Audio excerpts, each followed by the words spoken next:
These are some fairly simple but nice looking salt cellars for storing salt. First saw these over on the woodworking subreddit Discord server where Mike from Camp Curio was posting his works. Mike's designs were inspired by Kenji and somebody who did a limited run of salt cellars. My designs are inspired by Mike's. We've got a nice simple box joined box, a hinged lid which has a brass dowel as the pivot point, and a relief chamfer on the back that allows the lid to flap back more than 90 degrees, which just creates a nice wide opening where you don't have to worry about it slamming down on your fingers. This was a fun little project, and it's almost as much work to make one as it is to make 5 of them, so that's what I did. This video is mostly about the process of batching out a whole bunch of small craft projects, so the steps, the order of operations that makes sense, the jigs that make it more accurate, more repeatable, and just faster workflow that if you're making one of them, perhaps you wouldn't bother with that. But when you're making a whole bunch of them, it makes sense to make your life a lot easier by spending a little bit of extra time making the jigs. Plus my intention was to make one for me, then sell the rest on Facebook or Etsy or something like that. Unfortunately, my wife decided she wanted one for kosher salt and sea salt, and friends caught word of what I was doing and they put their hand up for a couple, so my batch ended up with one that I can sell. So long as I sell this for about $250, should be alright. If you're curious about the dimensions, we have 135mm this way, 110 this way, and the height is 9 times the box joint blade that I was using, which happened to be a 3/8 inch blade, so that works out at about 85.5mm, or I just rounded it up to 86 and then took a plane past to clean up that last ½ millimetre. And the walls are all 3/8 inch or 9.5mm. This was actually designed around the internal volume rather than the external size. My wife wanted this to be big enough so that I didn't have to completely empty the box to put in a fresh packet of molten sea salt. So I'll box in a little bit. The material is first cut to rough length, which is the 4 sides of the salt cellar long, plus some extra for kerfs. It then goes through the standard milling operations to bring it into square 4 sides to make it easier to resaw.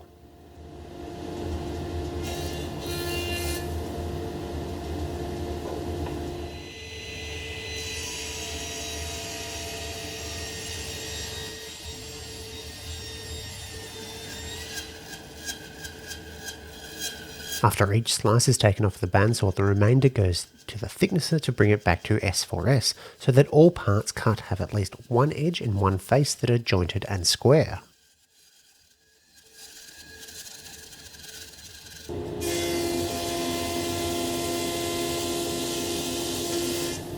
I'm quite pleased with the results that I get here on the bandsaw.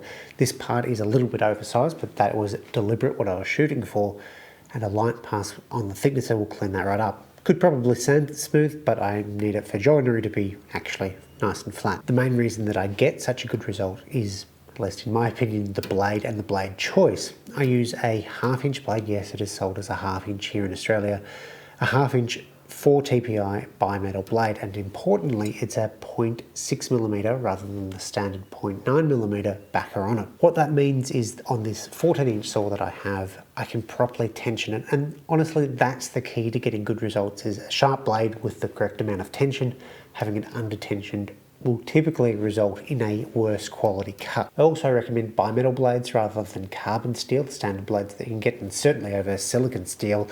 Silicon steel is just carbon steel with some additives and a lot more expensive. Bimetal will generally run you twice the price of a carbon steel blade, but I get easily 5 times the life out of it. I've had this blade on for 3 years now and it's still going really quite strong.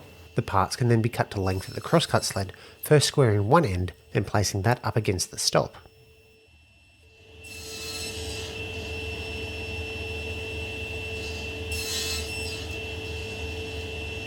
For best results, Ingra recommend labelling the pieces 1 and 2 so that you get the order of operations correct.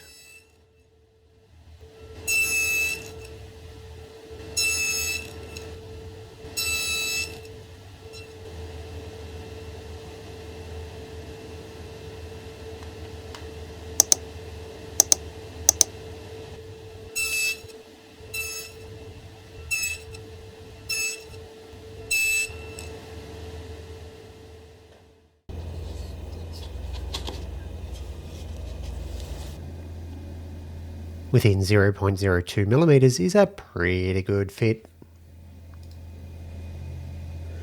So far, everything has been a very particular tool choice and a very particular order of operations.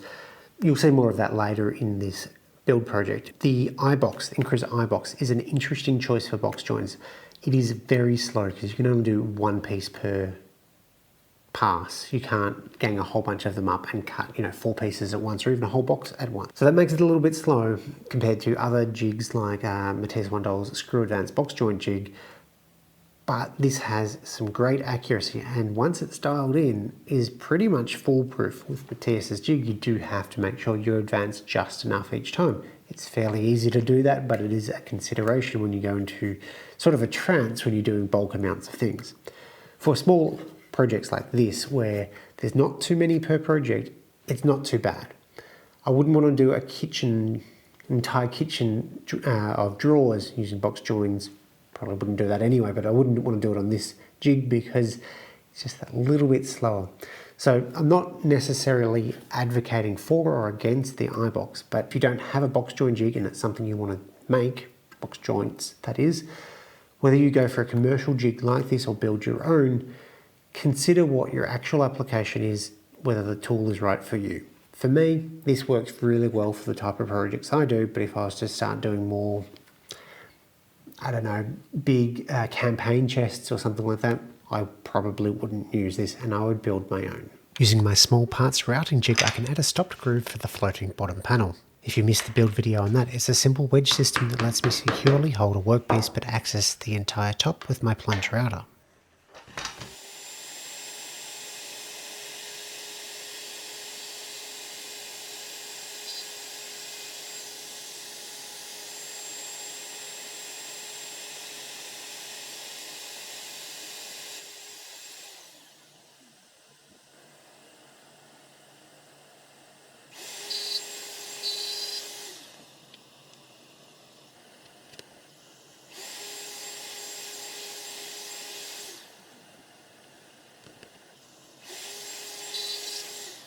The bottoms are made up of some 6.35mm material to match the router bit.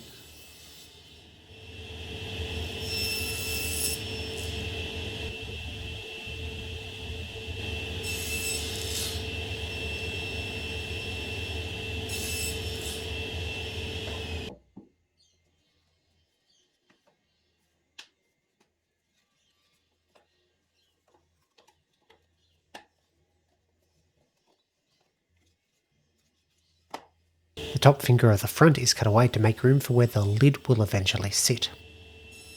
The lid is cut down from material the same thickness as the sides of the box.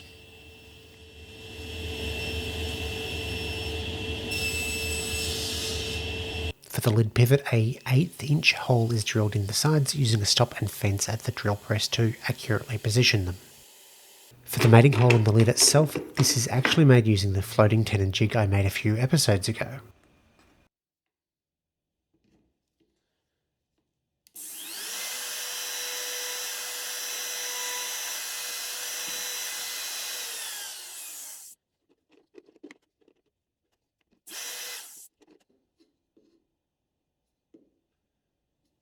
It may seem a bit weird to have two distinct setups, two different machines for the drilling operation when I'm drilling for a brass pin, the same brass pin. But there is two good reasons for it. The first is the whole production aspect of it. If I'm going to be batching these out, again, I haven't decided whether that's a thing, but if I'm going to be, making adjustments is just going to be a pain in the backside, and the spot to drill for the sides versus the lid itself, they're in different spots, so I'd have to adjust on the drill press back and forth, and that would just eat up a lot of time. Second reason is drilling in the lid section itself on the drill press would kind of be a pain. I'd have to get hand screw clamp out or a vise out. I don't have a vise for the drill press, and hold it like that. And look, it works, and I did a prototype and it does work like that, but it's just a bit fiddly, and getting this all lined up and square and repeatable is a slow process, whereas using the Nopino or any sort of router based drilling, super repeatable. All I have to do is clamp it in and it's good to go one plunge and I'm done, so getting both sides of it done happens very quickly. Same goes for drilling on the sides of these. I can use the fence stop on the drill press and it's done very, very quickly. The lid receives a round over to create a half round so it pivots instead of binding. The back section of the box receives a 30-degree chamfer on the inner edge to provide further lid pivoting. A slimline version of the small parts jig, made from 6mm thick plywood, lets me hold each of the pieces to quickly sand it with my orbital sander.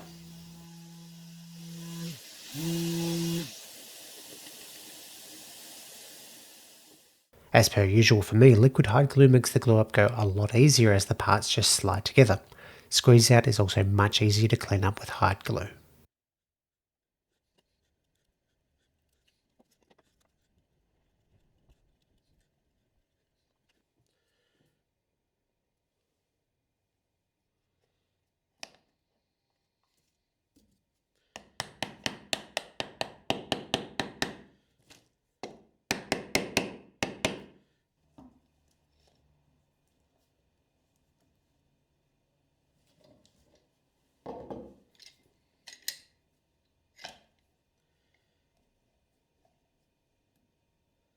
So this weird and wonderful contraption is called an L fence and it slides onto my table saw fence. It's clamped on. It is lined up with the outside edge of the table saw blade and just a hair above it. And this creates a really nice flush trimming situation where I can use the table saw to very quickly flush trim up all the box joints. They were left proud so that there weren't gaps or depressions or whatever, but obviously having them flush looks a lot nicer.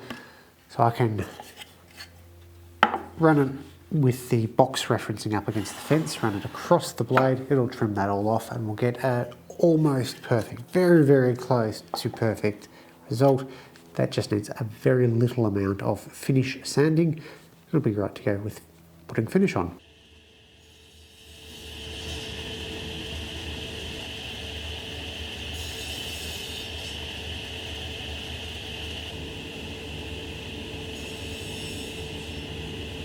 You can see the difference between the joints that were straight out of clamps and those flushed up with the L fence. These can now be sanded up to 180 grit quickly rather than having to sand down the proud box joints. I'm using Livos Kunos as my finish. I like the way it looks, feels and applies.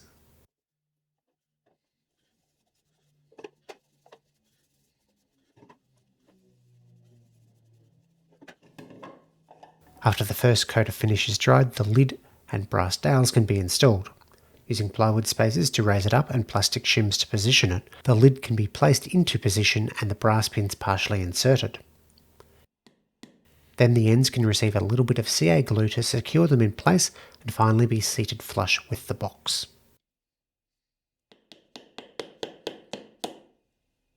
I always enjoy making small boxes. There's something very satisfying about it. This was a fun project and I think I will do another batch of it at some stage for Christmas presents, for things to sell. I'm not really sure. If I make a start on it now, it should be ready for the Christmas season. Thanks for watching.